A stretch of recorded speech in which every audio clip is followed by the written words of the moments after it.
Mesdames et messieurs, bonjour. Ravi de vous retrouver pour cette nouvelle édition de votre programme quotidien Midi au Caire en ce jeudi le 27 mai 2021.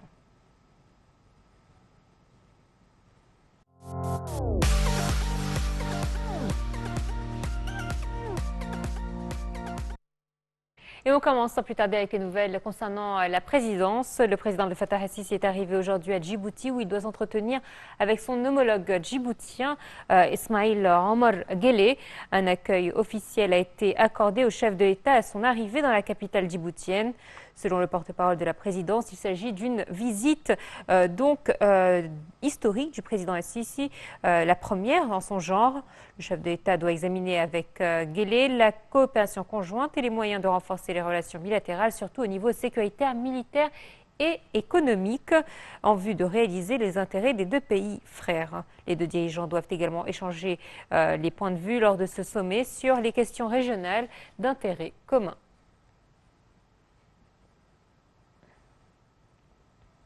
Le président Abdel Fattah el-Sisi a reçu hier au Caire le secrétaire d'État américain Anthony Blinken. La réunion a porté sur les derniers développements de la cause palestinienne et sur les moyens de relancer le processus de paix entre Palestiniens et Israéliens. Le point dans ce commentaire.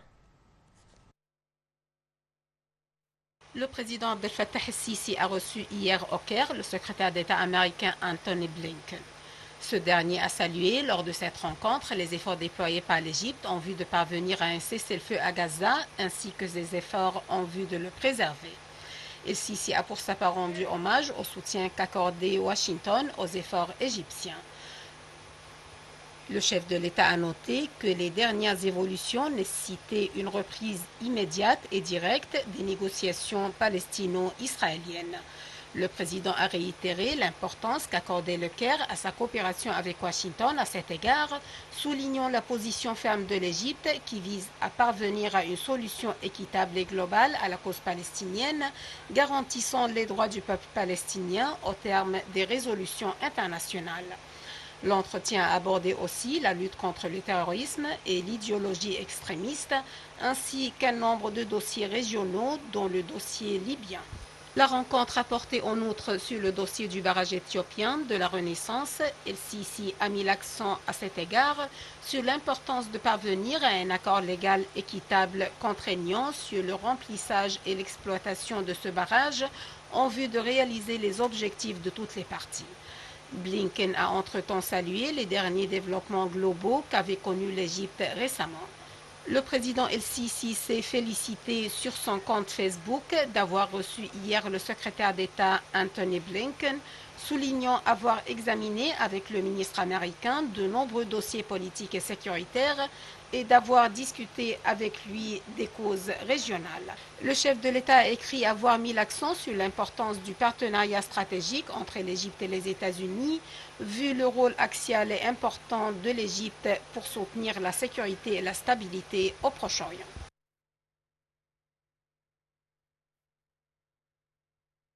Le président Abdel Fattah el-Sisi a reçu un appel téléphonique par visioconférence de la chancelière allemande Angela Merkel. Cette dernière a apprécié les liens d'amitié avec l'Égypte qui constituent un pilier important pour garantir la sécurité et la stabilité au Proche-Orient. Elle a même mis l'accent sur l'importance des consultations continues avec le président el-Sisi autour des différentes évolutions régionales et internationales d'intérêt réciproque. La chancelière allemande a à cet effet affirmé l'engagement de son pays à soutenir les relations bilatérales dans tous les domaines et à appuyer les efforts de développement menés par l'Égypte à travers les expertises des entreprises allemandes. Le chef de l'État a de son côté affirmé que l'Allemagne est un des partenaires de l'Égypte les plus importants au sein du continent européen, soulignant l'intérêt de l'Égypte à augmenter le volume des investissements allemands en Égypte. El-Sisi et Merkel ont également discuté des dossiers régionaux, notamment l'évolution de la cause palestinienne après les derniers événements. El-Sisi et Merkel ont également échangé les visions quant à la conjoncture en Libye, affirmant l'importance de la sortie des mercenaires et des milices étrangères armées des territoires libyens.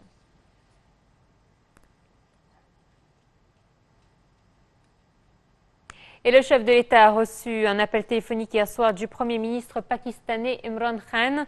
Ce dernier a affirmé l'ampleur des relations qui lient les deux pays et a affiché son intérêt à découvrir les nouvelles opportunités et perspectives de coopération fructueuses entre les deux pays. Le président Sisi a pour sa part salué les relations positives liant les deux pays et la converge des politiques et des objectifs des deux pays en ce qui concerne les dossiers internationaux et régionaux. Le chef de l'État a affirmé l'intérêt de l'Égypte à promouvoir la coopération bilatérale avec le Pakistan dans tous les domaines, ainsi que l'échange des expertises, notamment dans le domaine de la lutte contre le terrorisme.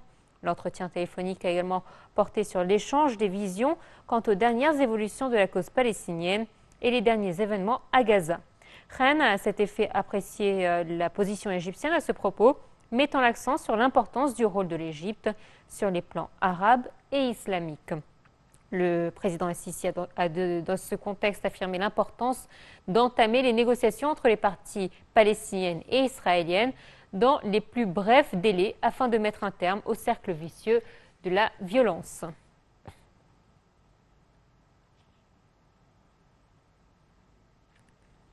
Les forces armées égyptiennes et émiraties ont poursuivi les manœuvres conjointes Zaïd 3 auxquelles prennent part des bâtiments et des unités des armées des deux pays.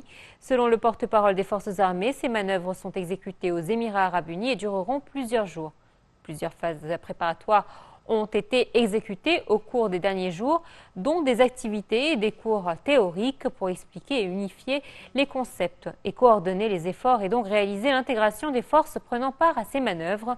Les éléments participants ont fait preuve de larges compétences et d'un haut professionnalisme au niveau des différentes missions dont ils ont été chargés, ce qui reflète la grandeur des compétences et des aptitudes humaines et techniques que possèdent les forces armées des deux pays.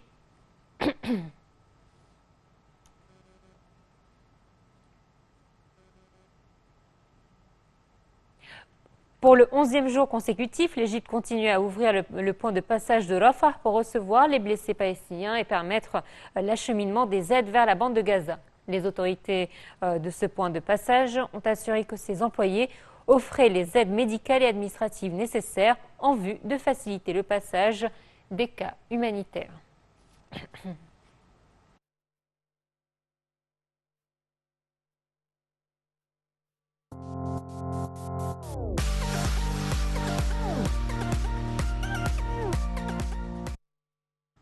L'Égypte s'est accordée avec le Programme alimentaire mondial, le PAM, à renforcer leur coopération en vue d'exécuter de nombreux projets de développement. Le point avec Perihan Farou.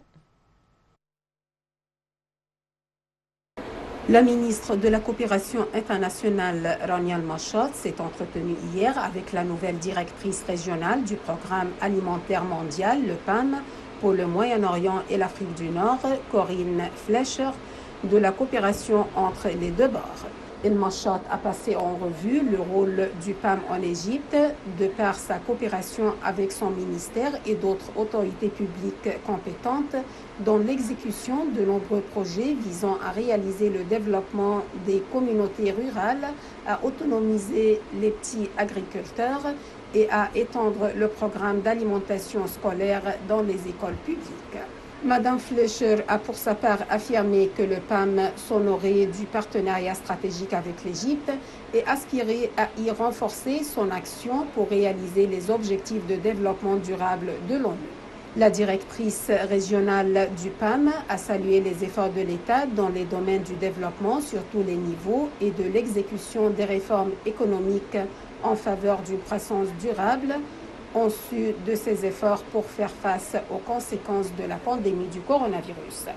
Elle a de même valorisé le rôle du ministère qui se charge de coordonner l'action des diverses autorités compétentes pour stimuler les partenariats internationaux visant à réaliser le développement durable.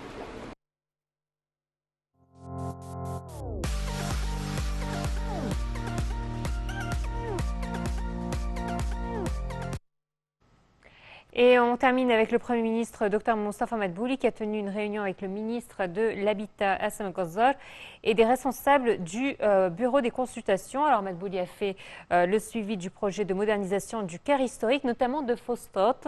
Madbouli a prêté oreille à la vision des ingénieurs du bureau de consultation chargé de la modernisation. Il a indiqué que le gouvernement s'attachait à appliquer les directives du président concernant la modernisation de la région de Fostot au Vieux-Caire.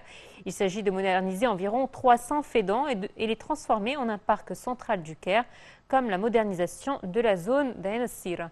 Selon le plan de modernisation, il est prévu de créer 9 zones. La zone de la vallée, les jardins de divertissement, de culture, d'antiquité, d'art, d'hôtel et une zone commerciale.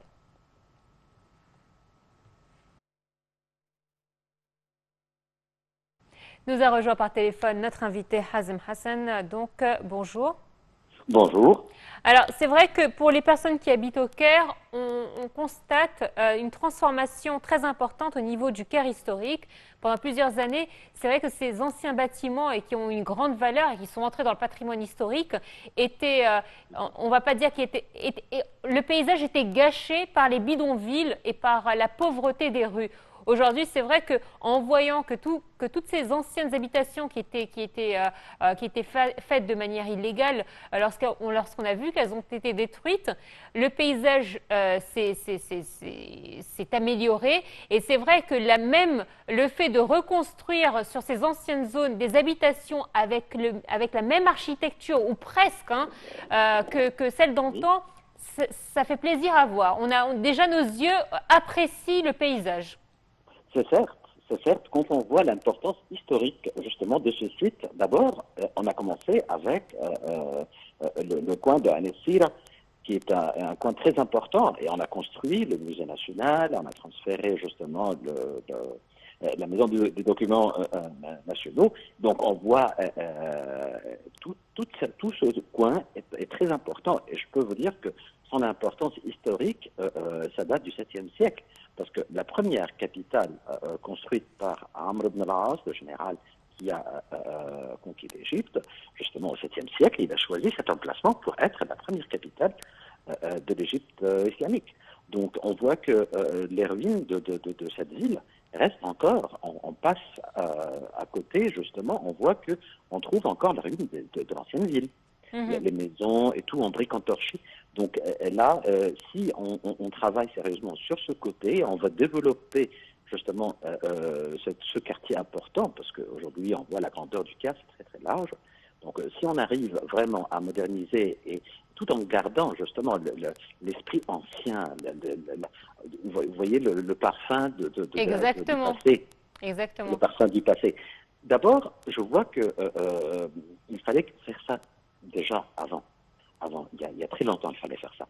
Mais aujourd'hui, après tous les travaux qui étaient faits pour la restauration de plein de sites égyptiens anciens importants, on a aujourd'hui les experts qui sont capables de faire un travail extraordinaire. On a justement le plan de l'ancienne Fostot, ce qui veut dire que tout simplement, on peut mettre sur terre justement ce plan, planter des fleurs, des arbres, oui. Rendre l'espace vert, comme ça a été. Je ne sais pas si vous avez eu l'occasion d'aller, par exemple, de vous diriger vers le quartier de Saïd à Zenab, mais là-bas, il y avait des bidonvilles également qui ont été détruits et remplacés par des quartiers résidentiels qui sont magnifiques. Exactement. Donc, il y a le côté qui est en face, justement, de Fostot. Aujourd'hui, c'est occupé par des bâtiments, des immeubles, des quartiers assez modernes. Et juste ce qui fait le contraste, si on fait le travail pour rénover, pour faire la restauration de cette ville ancienne, très ancienne, je pense que ça va attirer énormément de touristes. Même nous, les Égyptiens, on va connaître justement la vie des gens à l'époque, nos ancêtres, comment ils vivaient. On va voir que c'est quelque chose de formidable. Mais moi, j'ai même apprécié que les fenêtres, par exemple, étaient faites en arabesque. Tout à fait. Donc, on revient à l'architecture ancienne pour se plier aux règles du quartier. Exactement, et non seulement ça, mais si on arrive effectivement à faire une sorte de petit musée de ce qu'on a trouvé et de ce qu'on va trouver, parce qu'il ne Oui, faut pas oublier un détail très important, c'est abandonné depuis des centaines et des centaines d'années jusqu'à aujourd'hui. Jusqu'au jour d'aujourd'hui, c'est possible qu'on va trouver des autres antiquités qui étaient délaissées ou qui étaient recouvertes de limons depuis des centaines d'années. C'est possible qu'on va trouver vraiment des trésors cachés effectivement. sous le sable. Si on arrive Effectivement. à construire un musée, et en plus, si j'ai personnellement une idée, je ne sais pas que, si cette idée est arrivée ou pas aux responsables, mais on sait très bien que les ingénieurs à l'époque, justement ancienne, ils ont réussi à faire un canal pour faire monter, je répète, monter l'eau depuis Sourmagra Layoun jusqu'à la citadelle de Saladin. Oui, Donc, si on arrive à faire une maquette dans ce musée qui explique la technique de travail, on dit toujours que l'eau ne monte jamais, l'eau descend.